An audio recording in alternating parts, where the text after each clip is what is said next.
1 रुपए ਦੇ ਵਿੱਚ ਇਸ ਮੁੰਡੇ ਨੇ ਇਸ ਕੁੜੀ ਦੇ ਨਾਲ ਵਿਆਹ ਕਰਵਾ ਲਿਆ। ਬੇहद ही हैरान ਤੇ ਤਾਰੀਫ ਕਰ ਦੇਣ ਵਾਲਾ ਇਹ ਮਾਮਲਾ ਸਾਹਮਣੇ ਆਇਆ, ਜਿੱਥੇ ਕਿ ਇੱਕ ਨੌਜਵਾਨ ਦੇ ਵੱਲੋਂ ਜੋ ਕਿ ਬਿਜ਼ਨਸਮੈਨ ਹੁੰਦਾ ਹੈ ਤੇ ਆਪਣੇ ਸਹੁਰਿਆਂ ਦੇ ਅੱਗੇ ਅੜ ਜਾਂਦਾ ਹੈ ਤੇ ਕਹਿੰਦਾ ਹੈ ਕਿ ਮੈਨੂੰ ਹੋਰ ਕੁਝ ਨਹੀਂ ਚਾਹੀਦਾ, ਬਸ ਆਪਣੀ ਕੁੜੀ ਮੈਨੂੰ ਦੇ ਦਿਓ। 21 ਲੱਖ ਰੁਪਏ ਦਹੇਜ ਦੇ ਵਿੱਚ ਮਿਲਦਾ ਹੈ, ਉਹ ਵੀ ਇਸ ਨੂੰ ਵਾਪਿਸ ਕਰ ਦਿੰਦਾ ਹੈ। दरअसल ਇਹ ਮਾਮਲਾ राजस्थान का दसिया जा रहा है, जिथे कि एक बिजनेसमैन एक लड़के दे वल्लों विआह करवाया जाता है तो शगन दे विच दहेज दे विच सहुरे परिवार दे वल्लों 21 लाख रुपए दिते जाते हैं, जो कि इस मुंडे ने वापस कर दिते हैं। तो 1 रुपया ते नारियल लैके शगुन के तौर के उत्ते उसने विआह करवाया। दरअसल जिथे कुड़ियां नूं अज दे समय दे विच बोझ मन्निया जाता है तो बहुत सारिया कुड़ियां नूं कुख दे विच ही मार दिता जाता है, जिसनों कि भ्रूण हत्या कहते हैं। तो बहुत सारे लोग होंदे ने यही सोचते ने कि कल नूं कुड़ी वड्डी होएगी, इहदे विआह दे विच दहेज दे विच पैसे लगणगे, तो इसी डर दे मारे कुड़ियां नूं बोझ समझिया जाता है। पर उत्थे ही भिवानी दे एक पुत्र ने राजस्थान दी एक धी दे नाल बिना दाज दे विआह कीता है। उसने दस दे कि 21 लाख रुपए का दाज वापस कर दिता ते सिर्फ 1 रुपए अते एक नारियल दे विच विआह करवा लिया।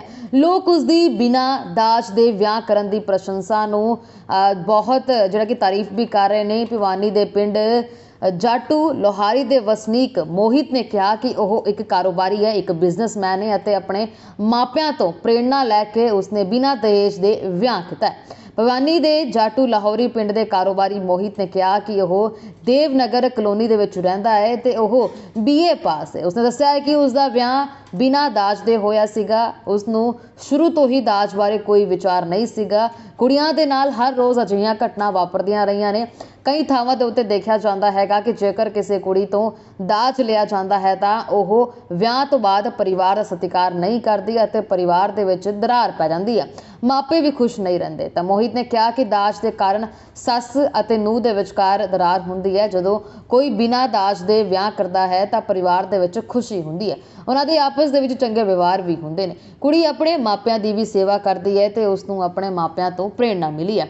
दसदे कि उसके पिता ने भी जो गल आखी है उसनूं सुन के सारे हैरान भी हो जाते हैं तो सारे ये भी खुश होंदे ने कि अज दे समय दे विच भी अजिही सोच रखण वाले कोई व्यक्ति भी होंदे ने। दरअसल उसके पिता ने भी उसके विआह दे विच दाज नहीं लिया। ये परंपरा शुरू तो ही चल रही ने।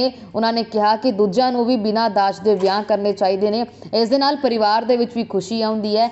दाज दे नाल की प्राप्त हुंदा है, कोई भी महान नहीं बनता। मोहित ने क्या दस्सिया कि उसके सहुरिਆਂ दे वल्लों उसनूं करीब 21 लाख रुपए दिते जा रहे सन, पर उसने 1 रुपया अते एक नारियल लैके विआह करवा लिया। राजस्थान के जिला सीकर दे डबवाली दी रहन वाली मीनू ने कहा कि उसने 12वीं जमात तक पढ़ाई की है। उसने कहा कि वह बिना दाज दे विआह करके बहुत खुश है। उसके पति ने उसका विआह 21 लाख रुपए की बजाय 1 रुपए दे विच ते एक नारियल दे विच करवा दिता। दसदे कि उन्हां दा 1.5 साल पहला एक रिश्ता होया सीगा अते ओह ਵਿਆਹੇ ਹੋਏ ਸਨ। ਤਾਂ ਦਾਜ ਕਦੇ ਨਹੀਂ ਮੰਗਿਆ ਗਿਆ। ਮੈਂ ਆਪਣੀ ਸੱਸ ਸਹੁਰਾ ਨਣਦ ਅਤੇ ਪਤੀ ਦੇ ਨਾਲ ਗੱਲ ਕੀਤੀ ਸੀਗੀ, ਪਰ ਉਹਨਾਂ ਨੇ ਕਦੇ ਦਾਜ ਬਾਰੇ ਗੱਲ ਨਹੀਂ ਕੀਤੀ ਤੇ ਹੁਣ ਉਹ ਸ਼ੁਰੂ ਤੋਂ ਹੀ ਕਹਿੰਦੇ ਸਨ ਕਿ ਉਹ ਕਦੇ ਵੀ ਦਾਜ ਨਹੀਂ ਚਾਹੁੰਦੇ।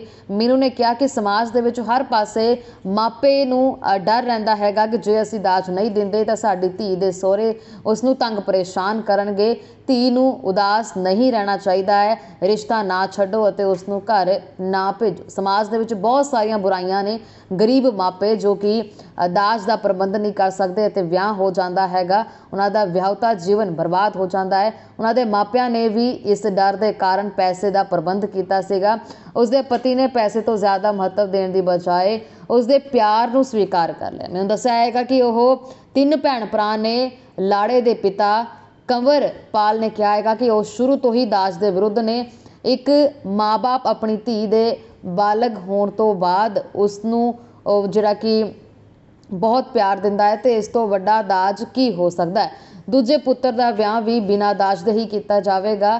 जे तुसी कुड़ी नूं बिना किसी खर्चे दे लियाओगे तो वह तुहाडा सत्कार करेगी। जे तुसी उसनूं उसदी जमीन वेच के या फिर उसके मापियां तो कर्जा लैके इत्थे लियाउंदे हो तो वह तुहाडा सत्कार नहीं करेगी। तो दस दिए कि मीनू ने कहा है कि मैं ਸ਼ੁਰੂ ਤੋਂ ਹੀ ਚਾਹੁੰਦੀ ਸੀ ਕਿ ਮੈਨੂੰ ਅਜਿਹਾ ਪਰਿਵਾਰ ਮਿਲੇ। ਉੱਥੇ ਹੀ ਮੁੰਡੇ ਦੇ ਵੱਲੋਂ ਵੀ ਇਹੀ ਕਿਹਾ ਜਾ ਰਿਹਾ ਹੈਗਾ ਕਿ ਮੈਂ ਸ਼ੁਰੂ ਤੋਂ ਚਾਹੁੰਦਾ ਸੀਗਾ ਕਿ ਦਾਜ ਨਾ ਲਵਾਂ। ਦੂਜਿਆਂ ਦੇ ਲਈ ਵੀ ਇਹੀ ਸੁਨੇਹਾ ਹੈਗਾ ਕਿ ਵਿਆਹ ਕਰੋ ਅਤੇ ਉਹਨਾਂ ਨੂੰ ਆਪਣੀ ਗੋਦ ਵਿੱਚ ਲਓ। ਮਾਪੇ ਆਪਣੀ ਧੀ ਬਾਰੇ ਚਿੰਤਤ ਨੇ। ਉਹਨਾਂ ਨੇ ਕਿਹਾ ਕਿ ਪਰਿਵਾਰ ਨੂੰ ਜੋ ਮਾਣ ਸਤਿਕਾਰ ਮਿਲਦਾ ਹੈਗਾ ਉਹ ਵੀ ਸਿਰਫ 1 ਰੁਪਏ ਦੇ ਵਿੱਚ ਵੀ ਮਿਲ ਸਕਦਾ ਹੈ। ਉਸਨੇ ਕਿਹਾ ਹੈ ਕਿ 3 ਬੱਚੇ, 2 ਧੀਆਂ ਅਤੇ 1 ਪੁੱਤਰ ਨੇ। ਵੱਡਾ ਪੁੱਤਰ ਮੋਹਿਤ ਹੈ ਜੋ ਕਿ ਵਿਆਹਿਆ ਹੋਇਆ ਹੈਗਾ। ਤਾਂ ਬੇहद ਹੀ ਹੈਰਾਨ ਤੇ ਇੱਕ ਕਹਿ ਸਕਦੇ ਹਾਂ ਵੀ ਇਤਿਹਾਸ ਦੇ ਵਿੱਚ ਇਤਿਹਾਸ ਇੱਕ ਪੈਦਾ ਕਰਨ ਵਾਲੀ ਇਹ ਮਿਸਾਲ ਜਿਹੜੀ ਆਪਾਂ ਕਹਿ ਸਕਦੇ ਹਾਂ ਵੀ ਅੱਜ ਦੇ ਸਮੇਂ ਦੇ ਵਿੱਚ ਵੀ ਅਜਿਹਾ ਪਿਆਰ ਦੇਖਣ ਨੂੰ ਮਿਲ ਰਿਹਾ ਹੈ ਤੇ ਅਜਿਹਾ ਪਰਿਵਾਰ ਜੋ ਕਿ ਦਹੇਜ ਲੈਣ ਤੇ ਦੇਣ ਦੇ ਵਿੱਚ ਬਿਲਕੁਲ मना करता है। भुरिया ठेकेदार गांव जाटलवाड़ी से बिलोंग करता हूँ। ठेकेदार साहब, आपकी बेटी देखो जी, आप ही दहेज के शुरू से ही खिलाफ। हाँ, दहेज देवांगे, मैंने दहेज ले लिया तो आने वाले टाइम में वो हमारी क्या इज्जत करेगी। दहेज का बिल्कुल सख्त खिलाफ। हाँ, दहेज लेना एक भीख लेने के समान समझूँ मैं तो दहेज का आप शुरू से ही खिलाफ। हाँ, दूसरा ने भी ये कहा, हाँ भाई देखो दहेज तो बिल्कुल ना लो, रुपया उठाओ और अपना पार बोल लो भाई। शुरू से अपनी यह इच्छा है।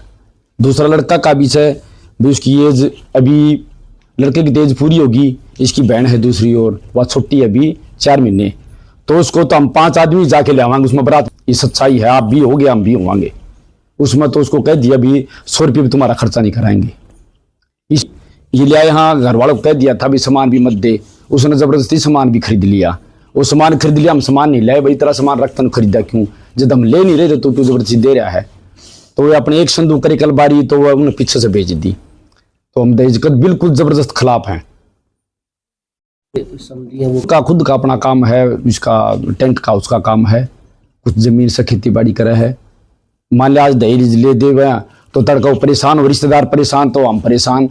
रिश्तेदार की जड़ मजबूत होनी चाहिए, ये हमारे विचार हैं। मेरा नाम मीनू है। मैं राजस्थान डाबला क्षेत्र से बिलोंग करती हूँ। मैं 12th क्लास की हुई हूँ। जन समाज में आजकल कुरीतियाँ चल रही है, दहेज लेना देना। हम देखते भी हैं कि कोई कितने दे रहे हैं, कोई कितने दे रहे हैं। मेरे माता पिता ने भी कहीं से अरेंज किए। इनको 21 लाख रुपए का ऑफर किया, इन्होंने कैंसिल करके सिर्फ 1 रुपए और नारियल दी, मतलब सबके सामने लिया। वो मेरे लिए भी गर्व की थी और मेरे माता पिता का समाज में इतना आदर किया। इस बात के लिए मैं इनका हमेशा धन्यवाद करूँगी।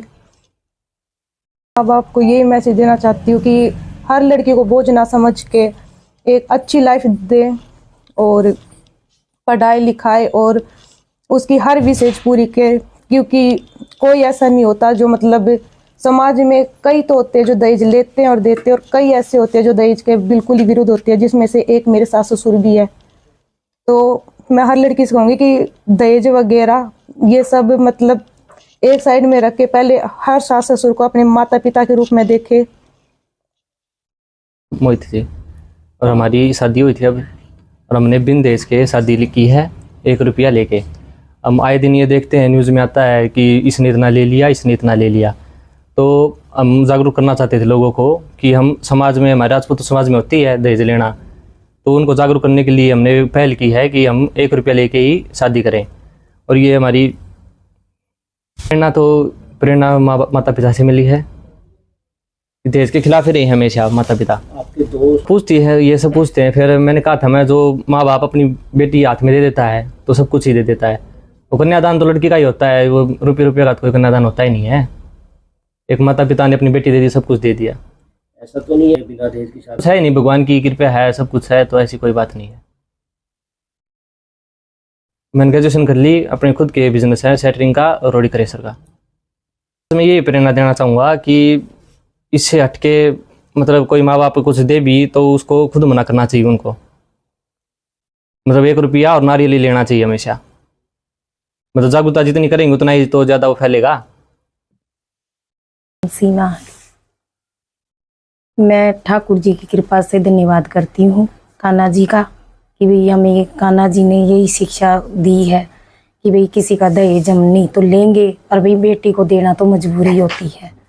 भी हमारी बेटी है तो हमें देना भी पड़ेगा। हम इसके खिलाफ हैं कि भाई हमने शुरू से ही दहेज मैं भी नहीं लेके आई थी मेरी शादी में, तो हमने बेटे की शादी में भी नहीं लिया।